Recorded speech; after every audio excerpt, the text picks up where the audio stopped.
Hello all and welcome, and I'm the MGTOW philosopher, and welcome to part 2 of my analysis of the story of Thomas Ball, the man who after a 10-year-long divorce struggle killed himself by self-immolation. Now in the last part I ended by talking about how somebody who was so principled as to be unwilling to admit to something just to be able to see their kids, even if it meant he could see his kids, he wasn't going to admit to something he claims not to have done. That's the actions of an innocent man. If he'd have been guilty, or if he had no principles, he would have admitted to it just to see his kids. So his wife's allegations are, in my mind and eyes, a clear fabrication just to stop him from having any kind of relationship with his children, the typical actions of a Western woman. Now, here we continue with part 2.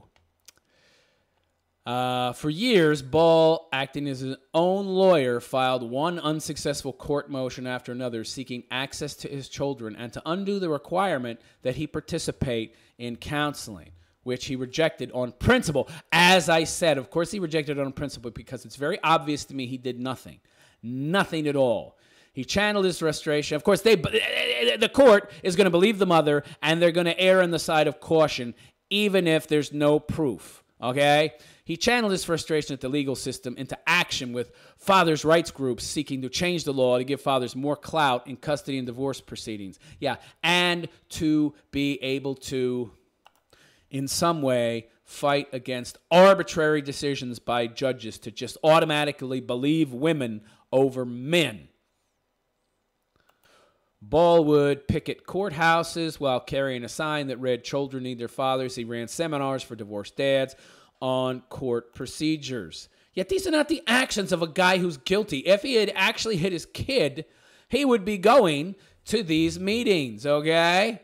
Ball spoke off, and this is very interesting. So, I mean, you hear about these women all the time who abuse their kids, and I've heard about cases of women raping their babies, and they get the kids back, or they get some kind of partial or even full custody. It's crazy, but this guy, it just some a spurious allegation that was never proven to be true, and even if it was proven to be true, it was a one-time incident. I don't know the circumstances. This article isn't telling us the circumstances. What it seems like to me is she simply made an allegation and she was automatically believed. And I've done quite a bit of research into the divorce court, and they err on the side of caution, and they'll just, off the cuff, okay, go to some counseling and you can see your kids. And the person will usually just do it just so they can see their kids. Whatever. All right, fine. I'm a guy. I understand you're going to make me jump through hoops because you're biased toward me. But this guy refused to do it based on principle, which tells me he's innocent. Or he was innocent. To continue, Ball spoke often about missing his children, but did not seem depressed and never revealed any violent streak. Yeah, wasn't a violent man.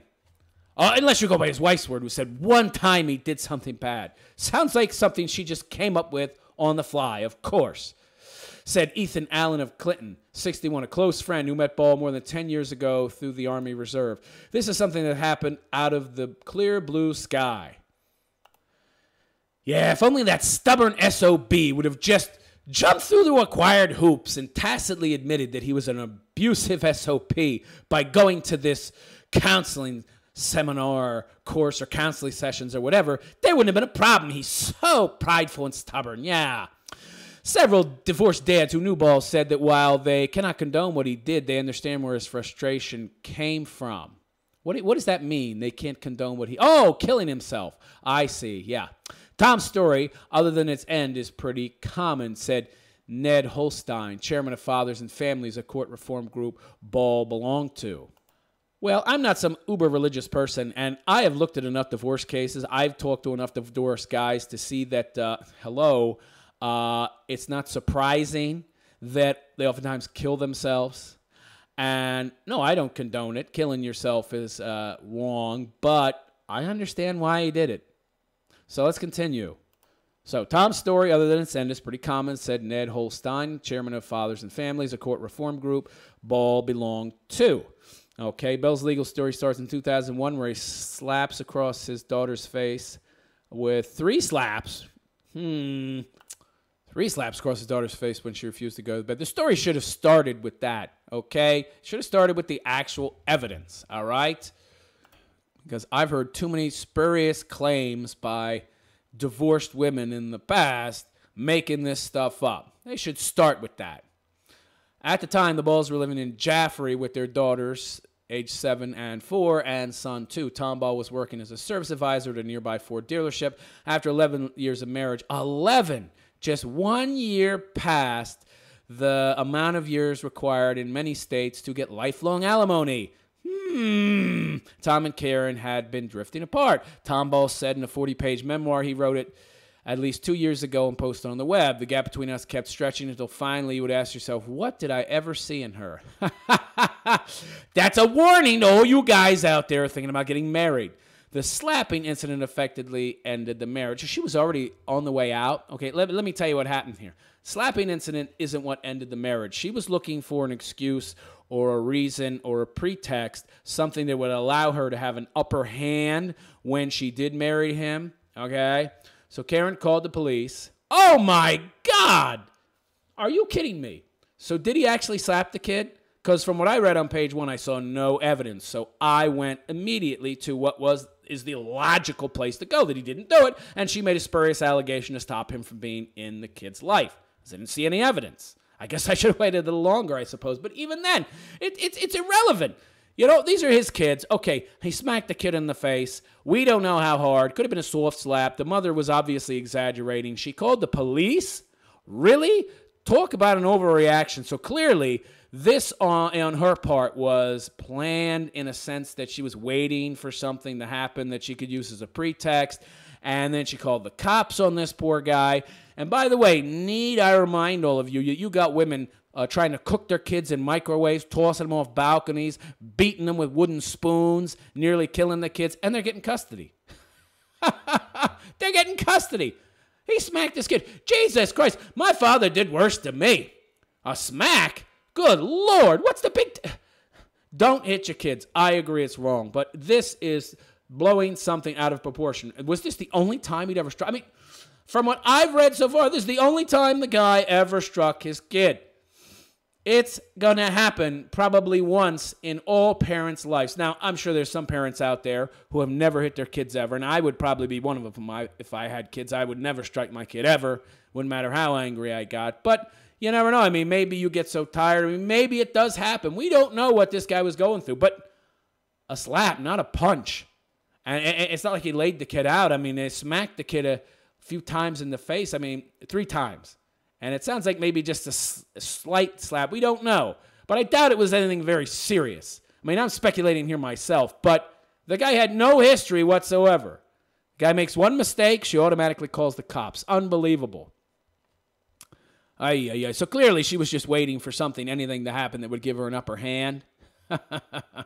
Otherwise, she would have filed for divorce long ago, going by his own testimony about how much they drifted apart. And look at how she just immediately divorced the guy. Like, boom, it's like she was waiting for an excuse, any excuse. So the slapping incident effectively ended the marriage. BS, the marriage was already over. That was just a convenient pretext. Karen called the police. Tom was charged with assault. Ridiculous. She filed for divorce within weeks. So we have one parent that's essentially spoiling the kids and doesn't know how to discipline them, and another who overreacted once. Now, Tom Ball's defense was that as a parent, he has the right to discipline a misbehaving child with corporal punishment. I don't know, Tom.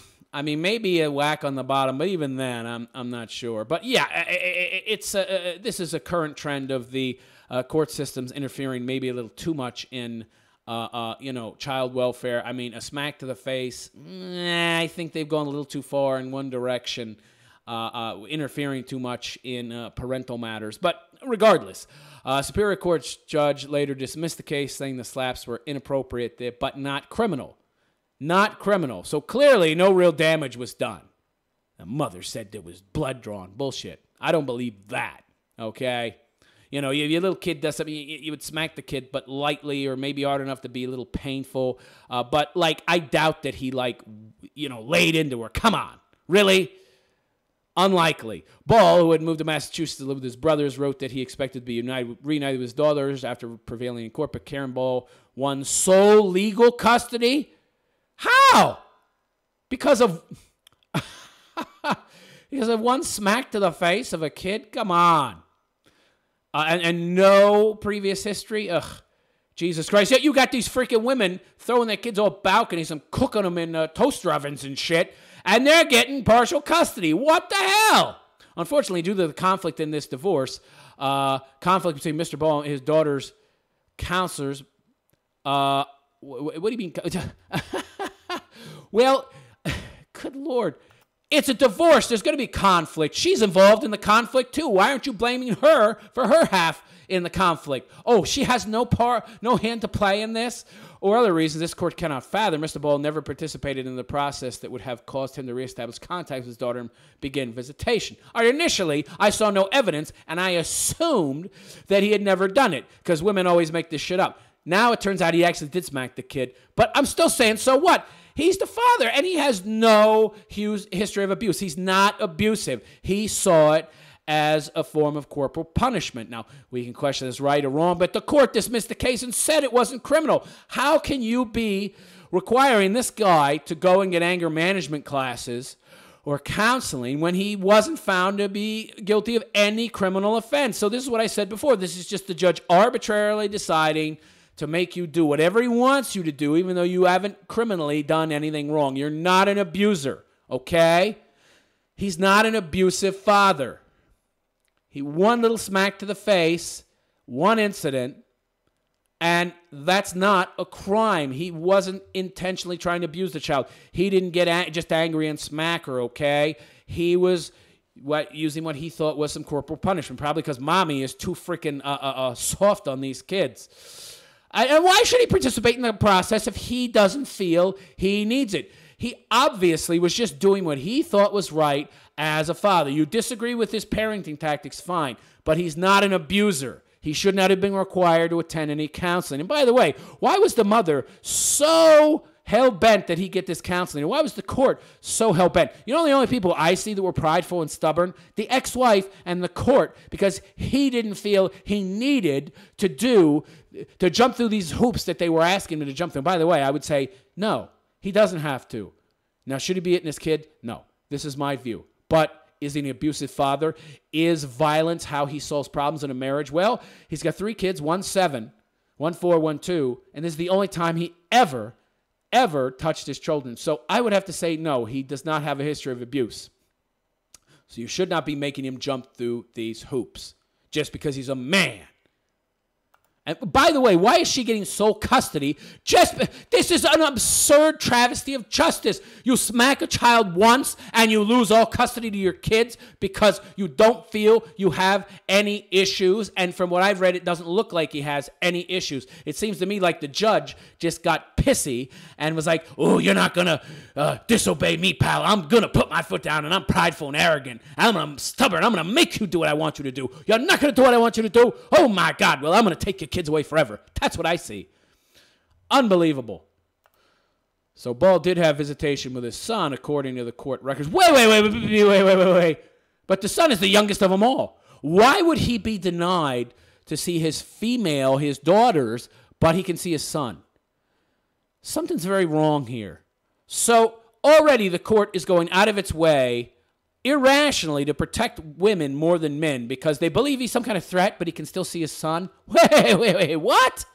That's contradictory. So if he's such a gosh darn threat, why is it okay for him to see his son but not his daughter? See, this was just a pissing match in the judge's mind between him and this stubborn guy, and this guy's not going to win. I'm going to make you go to these counseling classes, pal, and if you don't, I'm going to take your kids. This was nothing more than retribution on the part of the court. If this had been the mother, she would have never been required to do any of this. Of course, if it had been a woman, the man wouldn't have divorced her for smacking the kid in the face. Continues by saying, Ball would later write that he decided to fight so relentlessly after reading about NFL legend Jim Brown, who chose a 6-month jail sentence on principle instead of a court-ordered counseling after being convicted of vandalizing his wife's car. Jim Brown was led out of the courthouse in handcuffs and taken to the camp for 6 months. Ball wrote in his memoir, "What he did defied logic, but he knew he was right."